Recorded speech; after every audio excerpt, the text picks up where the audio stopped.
pero vamos un poquito más. Buen día, Presidenta. Permanezco sentado para no obstruir el tiro de los compañeros camarógrafos. Buen día. Manuel Pedrero, de los Reporteros MX. En Reporteros MX, Presidenta, el día de ayer publicamos una investigación del periodista Ricardo Sevilla sobre el caso de la Suprema Corte y esta deuda fiscal de la empresa Pegasus, que, entre otras cosas, el nombre comercial de esta empresa es Movistar. Movistar, siendo empresa española llegada a México, a través de un proyecto del ministro Javier Lainez Potisek, se le pretende perdonar unos 4.400 millones de pesos. Gracias a la ausencia de la ministra Lenia Batres, pues se impidió que se procediera con una resolución que parecía inevitable fallasen a favor de la empresa, y ahora se exige, porque hay que decir y contextualizar que esto ocurre en una segunda sala a sesión privada, que no se transmite en redes sociales, que los ministros no argumentan ante el pueblo de México por qué sí se debería de perdonar algo de este estilo, y ahora la propuesta es que se pase a la sala principal para que sí sea transmitida, sí se conozcan los detalles. Hay una situación, Reporteros MX se hizo de documentos que comprueban que el año pasado, en mayo de 2024 para ser exactos, se le renovó la concesión a Movistar hasta el 2048. Entonces, ¿qué tanta vale la pena checar, revisar que empresas extranjeras, que no es el primer caso de una empresa española, y está el caso de Iberdrola, que al mismo tiempo también fue beneficiada, protegida en su momento por la Suprema Corte, que últimamente solamente se dedica a ver temas fiscales, como si no hubiera problemas sociales? Es la principal interés predilecto de todavía la antigua Suprema Corte. Preguntarle, pues no valdría la pena que si una empresa extranjera que se le está renovando la concesión a casi más de 2 décadas en nuestro país, se revisara la posibilidad de revocarla, o por lo menos que se le cobre los impuestos para que no sucedan este tipo de cosas, sobre todo con esta última oleada de ministros que ya dentro de las próximas semanas estarían abandonando el puesto? Lo primero que hay que mencionar es que en este caso y en otros casos de deudas al fisco, la gran mayoría vienen de periodos previos al presidente López Obrador. O sea, son demandas de gobiernos de hace tiempo. O sea, ni siquiera se puede decir que hubo algo particular del presidente López Obrador. O sea, hay algunas que están desde el 2004 o algo así, y que por los amparos y amparos y amparos y amparos y otra vez amparos, y llegan a la Corte y se regresan y vuelven a llegar a la Corte y se regresan nuevamente y acaban sin pagar. Claro, siguen subiendo sus intereses, ¿verdad? Porque mientras no paguen, así dice la ley, pues suben los intereses de lo que no han pagado. Este es uno de los casos. Que paguen sus impuestos. O sea, tiene que resolver la Corte, tienen que resolver, ya no pueden estar regresando ahora otra vez a la otra instancia, porque así se la pasan hasta el infinito. Entonces, no, tiene que resolver la Corte, y la Corte tiene que resolver de acuerdo a lo que revisen ministras y ministros a favor del pueblo de México. Entonces, hay que esperar a ver qué van a resolver. Lo bueno de ahora, pues es que ya no es secreto, ¿verdad? Ya no está guardado en un cajón y a ver, que no se dé nadie cuenta para que pase. Ahora ya con la reforma al Poder Judicial ya ni siquiera hay salas, todo se ve en el Pleno y todo debe ser público, para que no vayan a pasar algo por ahí en lo oscurito. Entonces, en ese y en otros casos, una empresa extranjera, una empresa nacional debe pagar sus impuestos. Y hay los mecanismos, porque tampoco se trata de cobrar algo que no se debe, ¿verdad? Si hay algún error en alguna auditoría, algún crédito fiscal, pues el particular tiene el derecho de presentarse ante un juez, sea en lo contencioso administrativo o en otros mecanismos del Poder Judicial. Pero deben pagar impuestos y también tienen derecho a defenderse, pero en un marco que no sea tantos años. Eso es lo que se va a presentar ahora, que se estuvo trabajando por mucho tiempo estas 4 leyes. La Constitución dice que en 6 meses, ¿no?, deben resolverse los juicios mercantiles y fiscales. Pues en 6 meses, para que no siga esta cosa tremenda de que nunca pagan y mucha corrupción. Justo sobre esta resistencia que hay dentro de la Corte para que sea privado, para que no se transmita, no se conozca los argumentos de los ministros, ¿cuál sería el llamado a los actuales ministros que mientras se espera la llegada del nuevo Poder Judicial, pues pueden seguir bajo el mismo esquema de tratar de meterlo a salas secundarias y no se conozca? No son ellos los de la transparencia, ¿no? Porque nos criticaron que iba a desaparecer el INAI y ya no iba a haber transparencia. Pues ¿dónde está la transparencia de la Corte? ¿Qué transparentes, cuáles son lo que viene a discutirse, en particular relacionado con los temas del pago de impuestos? Presidenta, en otro tema, con la nueva ley de la Guardia Nacional, pues también se revive y se reactiva por parte de la comentocracia el debate de una presunta militarización del cuerpo. Preguntarle, sobre todo en el entendido de que pues está bajo la orden de la Comandanta Suprema de las Fuerzas Armadas, que es una mujer civil, ¿qué tanto entiende esta línea divisoria, esta frontera de lo que es la militarización del cuerpo, dadas las condiciones de seguridad en el país, y hasta dónde se puede usar sobre esto que se dice en redes sociales, Presidenta? Primero, no ha habido un episodio de represión en nuestro país que no haya sido ordenado por el Comandante Supremo. Todos los episodios, 68, 71 y los episodios posteriores, es muy difícil suponer que fue la decisión de un general al cargo o de un oficial al cargo. En general son órdenes del Comandante Supremo. Y en este caso, por eso nosotros nos comprometimos a que nunca vamos a usar a las Fuerzas Armadas para reprimir al pueblo. Eso es lo primero.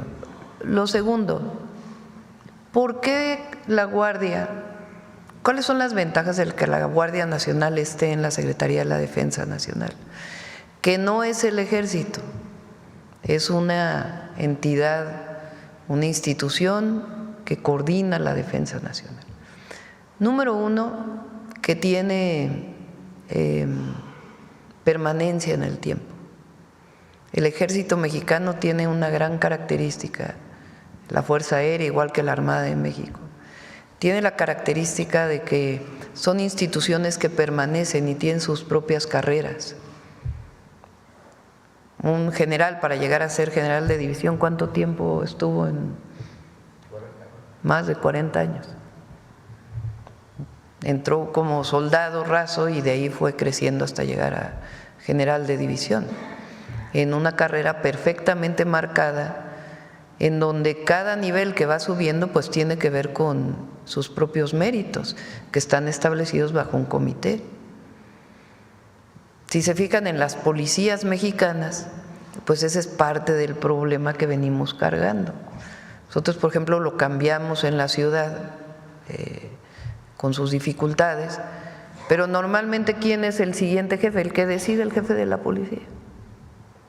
Ah, no, pues te nombro jefe de sector a ti,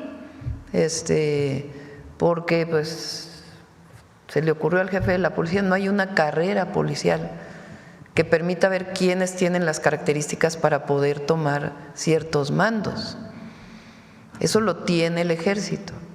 Bueno, esa experiencia que tiene el Ejército, con sus características como policía, porque esa es la función principal de la Guardia, queremos que las tenga la Guardia y por eso pasaron a la defensa, porque es una institución, digamos, de largo alcance, no depende solamente del presidente en la formación. Para formar un oficial, ¿lleva cuántos años la Guardia? ¿4 o 5?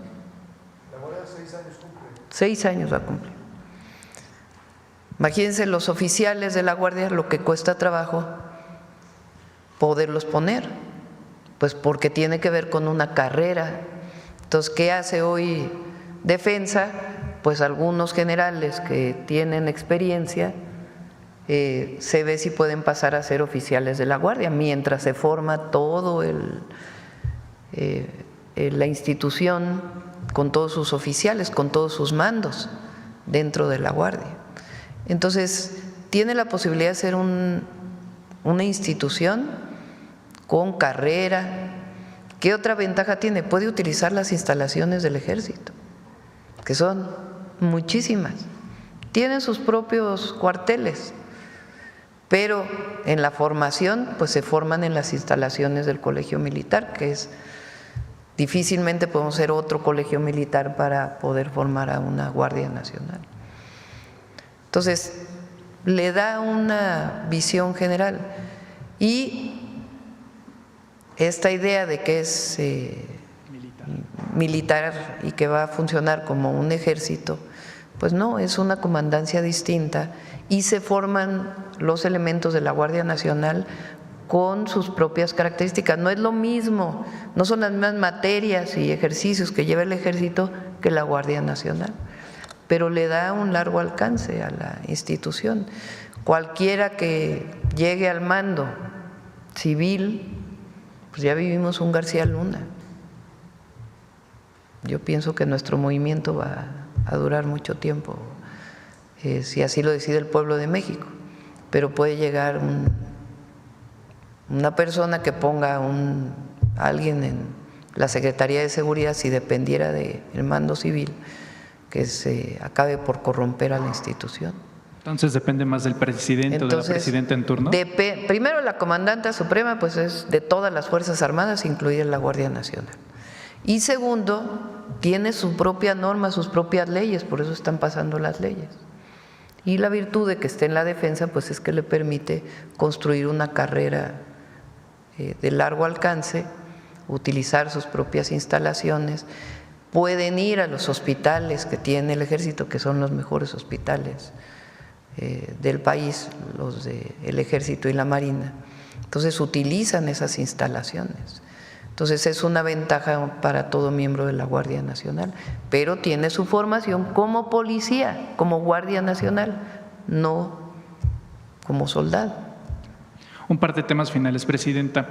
No sé si tuvo la oportunidad de leer el último reporte del INEGI en materia económica. Hasta el corte de abril se calcula que desde el año pasado la economía mexicana creció 1.5%. Considerando lo que está pues sucediendo en el mundo, preguntarle su balance, su valoración sobre esto, que pues durante muchos tiempos se criticó bajo los antiguos parámetros de la macroeconomía, el PIB y demás, pero no se fijaban, por ejemplo, en el índice de desarrollo humano, solamente en la No, y que salieron 11 millones de mexicanos de la pobreza. También dicho por el Banco Mundial, dicho por el Banco no Mundial, por alguna institución mexicana.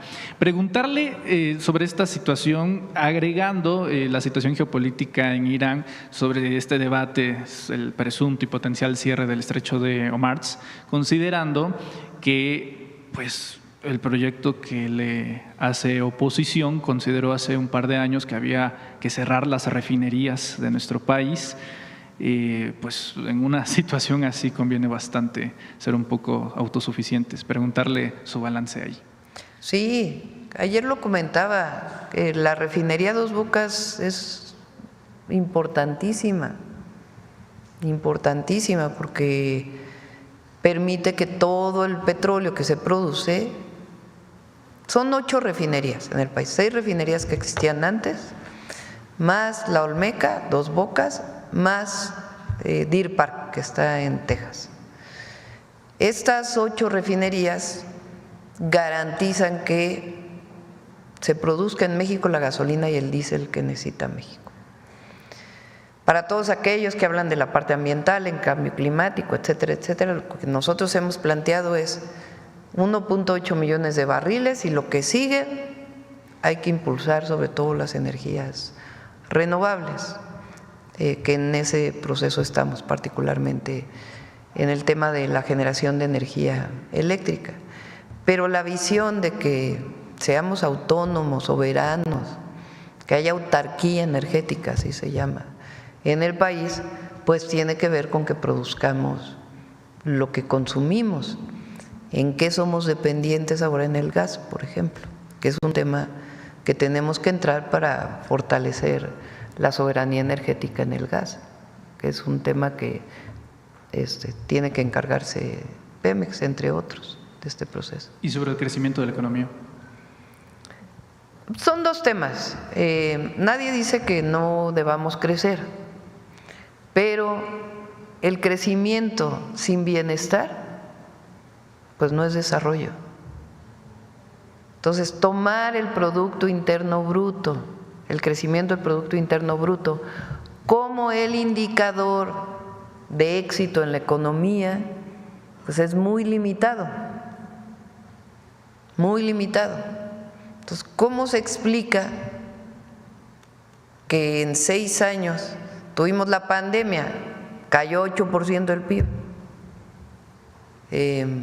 y después hubo un crecimiento moderado? Pero ¿cómo se explican los neoliberales que bajo ese esquema hayan salido 11 millones de personas de la pobreza? Y es que hay redistribución, cosa que antes no había. El solo hecho de que haya aumento salarial por encima de la inflación, pues tiene que ver con un sistema de redistribución. Entonces, el fondo del humanismo mexicano, pues es la gran frase de por el bien de todos, primero los pobres.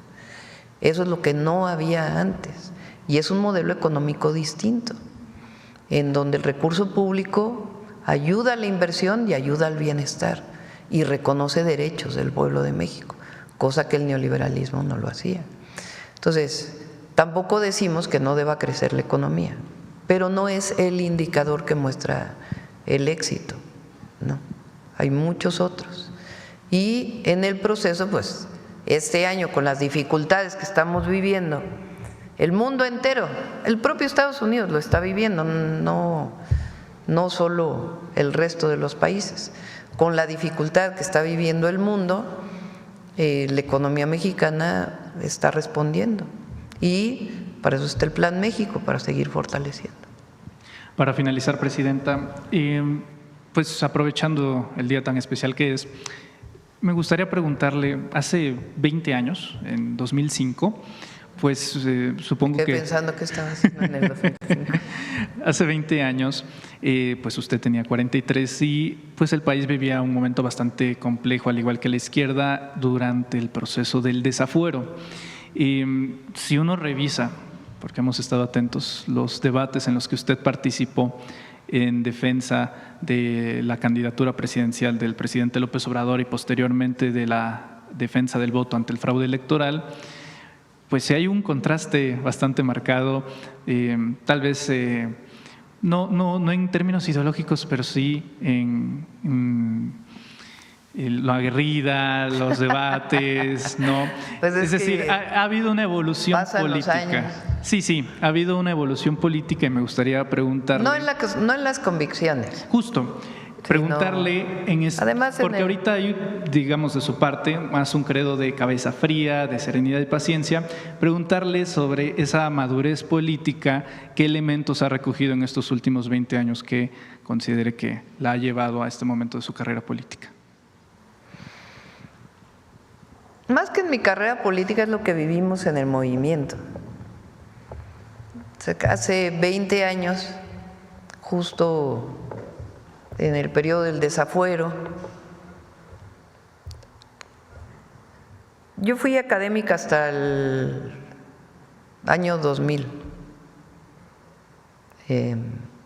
Después del 2000 al 2006, mayo del 2006, fui secretaria del Medio Ambiente con el presidente López Obrador como jefe de gobierno.